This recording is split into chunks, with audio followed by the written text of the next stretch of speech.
From what you saw yesterday, if Breeze retires, will it be Taysom Hill or Jameis Winston going forward next season? Hell, if the defense go play like that, hell, they can put me in this. You gonna get 8 sacks and 2 interceptions. Amen. I can play quarterback. Skip, I think the thing is that when they signed this kid in the offseason, Sean Payton told him that if something happened to Drew, he would give him an opportunity to start. I believe he made him a promise. Yes. Yep. And he looked better than I thought he would. Because all I'm used to seeing him as Gadget. And you come in and Skip, it's hard to prepare. Skip, it's hard to prepare for a Gadget guy because Drew Brees is going to get 60 snaps. This guy's going to come in and get somewhere between 5 to 7 snaps. Yep. So how much time are we investing? And because the unknown, okay, there's like, okay, and I'm sure Atlanta probably thought they were going to start Jameis. Yep. Because he was the guy that came off the bench. It's hard for a guy to come off the bench, Skip, and then they like go to do a total 180 and go to the what we would soon call him a gadget guy.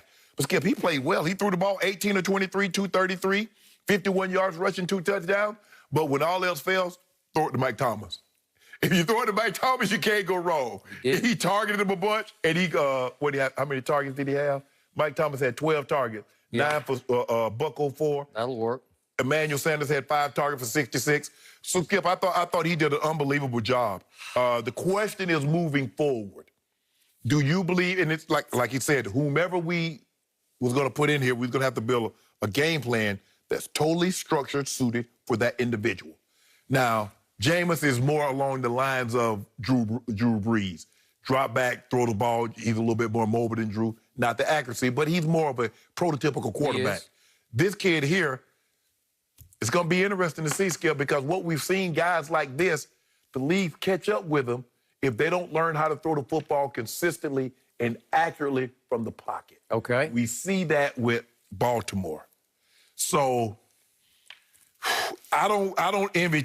We're going to find out a lot about the Saints. At Denver, at Falcons, at Philly. Next 3 games on the road, and they get my homeboy at home. If I had this, even after what I saw yesterday, all things being equal, I think in the offseason, if it comes down, I say they go Jameis. And I agree with that. I was also pleasantly surprised by what I saw. Yeah. But I remain a Jameis fan, and my jury is still out on Taysom Hill as a full-time starter. Right. I have a hard time. I don't want to overvalue this game because of what the defense did to Matt Ryan. It did to Matt Ryan what it did to Tom Brady a couple Sunday nights back at Tampa Bay. Even worse. It destroyed Matt Ryan, It did. and he came in hot-handed. He did. They were 2 for 10 on 3rd down. He had a QBR of 19. He was that having high? a hard time. Yeah, I know. But he made some throws. Didn't he throw for 250? Yes. So, yeah. 232. 232. But every time I looked up, Cam Jordan was sacking him again. And he was on his back foot, falling backward most of the day. No, Skip, he was 2 of 14 on 3rd down. 2 of 14. I was thinking who was 2. Maybe I was thinking of a different game. 2 of 14. Okay, 2 of 14. It was a disaster for the Atlanta Falcons, who had come back to life a little bit as they changed coaches.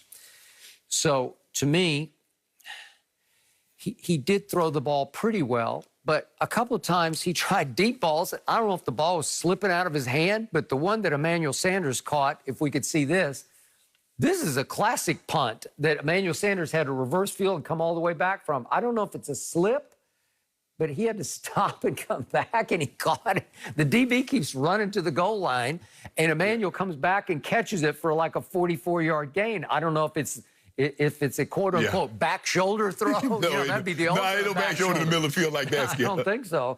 But, and again, I don't know if it slipped, and he threw another one down to the goal line that got called back by holding that actually went for a touchdown, and it was Emmanuel Sanders had to stop and come back for it. So I'm not sure about his deep throws, but on his mid-range game, he had it. Yes. Because Michael Thomas buys into him. And I was impressed with what Michael Thomas said after the game, because he said, he's a dog, man. Taysom's a dog. He's a baller. Okay, when you hear that from the guy who was the Offensive Player of the Year, I'll take that to my bank. Right. Because he's bought in. And now we get to the difference. Obviously, those many longtime viewers know I was a big Tebow fan. Right. Okay, what's the difference here in Tim Tebow? Well, the biggest difference is Sean Payton has bought completely into Taysom Hill because he discovered him. Right. John Fox and John Elway in 2011 had not bought into Tim Tebow because they did not draft him. Josh McDaniels drafted him 2 years before. They were stuck with him, and they tried to get him over, you know, like, let's just get this over with at Miami. Remember? And they won in overtime, and here went Tebow mania. So what's the difference that I see between Taysom Hill and Tim Tebow? Taysom Hill is more athletic. Yeah, he's quicker. Yeah, he's more fluid. He is a powerful runner with athletic ability. With speed, he can run, Skip. He can run. I mean, didn't he time 4.3 or 4.4? Yeah, he like 4.4. Okay, so he can make you miss, but he can also just run flat over you. Right. And yet, he's a pretty good mid-range thrower with a pretty big arm. But Tebow has a big arm also. Right. But the biggest difference to me that I don't yet know, because he was under no duress in his first start, because he was freewheeling because the defense is just carrying you. It's like Tua's first start. Well, what did I see that from Tebow that I haven't yet been able to see from Taysom Hill? Tebow, in the last 5 minutes of all those games he started in 2011, led the league in QBR over the last 5 minutes. And as our man Eric Mangini once said, the later it gets, the more accurate he gets. Well, that was Tebow. Well, is this going to be Taysom Hill in the clutch? Well, Skip, if they defense play like that, they're not going to need him in the last 5 minutes of the game. And obviously, the Denver defense came alive from 1-4 in 2011 and played very well. But here's the thing, Skip. The problem that you have that scares you so much about these guys is that if you run past them, a Kyler, a Lamar, guys that have wheels, where you run past Tom Brady's not going anywhere. These guys going to go get 20, 30 yards in a heartbeat. Kyler Murray, you run past Kyler Murray, he jumps out the window, he gone. You run past Lamar, you're gone. So at some point in time, guys are going to start leveling out and not running past them. And so we're going to make you beat us throwing the football. Can he consistently beat you throwing the football? Yeah, I mean, hey, as weeks progress, teams are going to come up with a game plan and says, okay, this is what we do. Now, I'm taking Michael Thomas away. I'm going to make him go. I'm going to make him go elsewhere with the football. Well, Atlanta was unable to do that. Well, you got no chance. You give him those easy crossing throws to Mike Thomas. Okay. Now, it's a lot easier said than done to take him away. But, Skip, if their defense plays like this, I don't care who the quarterback is. Well, what did Teddy Bridgewater do a year ago? He went 5-0. Yeah.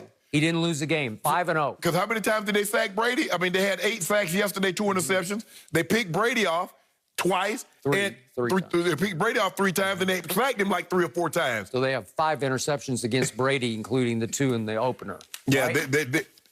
And they did that, Skip, with their front 4. They did. I got it. But again, if it's down to Sean Payton's pride, he's going to try to make this kid work. Yeah. If it's down